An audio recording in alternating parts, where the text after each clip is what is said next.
This is All India Radio, the news read by Valsa Williams. The Income Tax Department has decided to crack the whip on big companies and organizations that do not remit TDS money even after deducting it from their workers' salaries.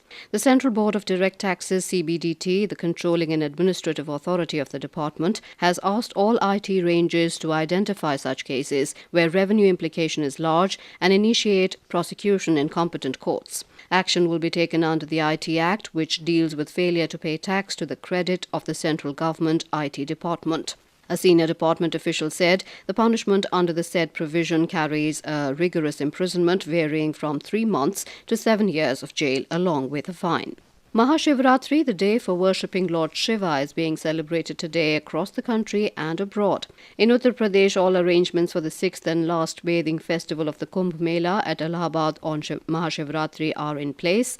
In Himachal Pradesh, the festival is being celebrated with full religious tradition and fervour. The Shiva temples in Tamil Nadu are decked up for the Mahashivratri festival. In Nepal, Mahashivratri is being celebrated by Hindus all over the country, with large number of devotees thronging the temples of Shiva, especially the Pashupatinath temple in the capital Kathmandu. In Uttar Pradesh, at least 2 devotees were killed and 10 injured when a stampede broke out in a Shiva temple in Barabanki today. The incident occurred when Kavadiyas, devotees of Lord Shiva, broke through the queue of devotees to offer water at Lodeshwar Mahadev temple.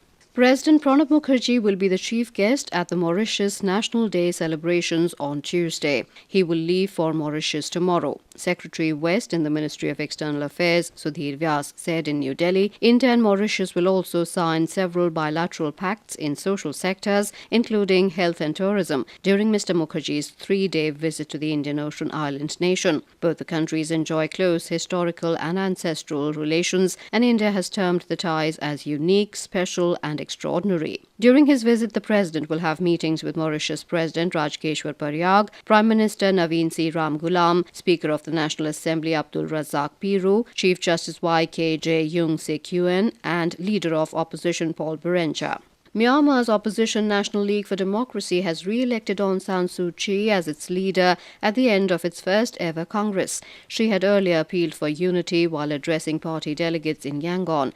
After the party won elections in 1990, its activities were severely restricted by Myanmar's military rulers. But it won seats in parliament last year following reforms by the new civilian government and is looking towards elections in 2015.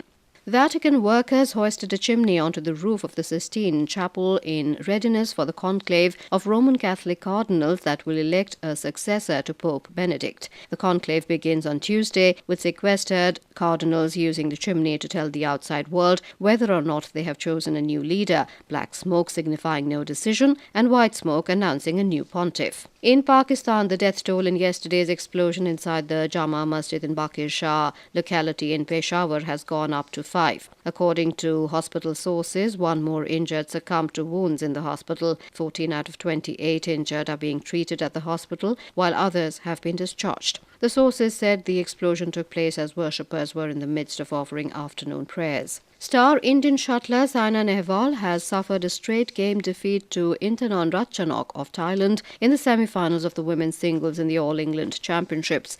At the National Indoor Arena in Birmingham yesterday, the world number 3 Indian went down 15-21, 19-21 against the world number 8 Thai player in 40 minutes. With a message to save the planet, a crew of young Indians as part of a global expedition to Antarctica is ecstatic to have raised the tricolour on the white continent besides playing with gentoo penguins and sighting leopard seals. In a message, crew member Sonal Asgotra said, "The land does look like a fairy tale." The Chandigarh-based technology analyst is one of the select few Indians among other participants from the rest of the world who are currently on the fortnight-long global expedition led by noted British polar explorer Robert Swan. And with that, we end this news bulletin.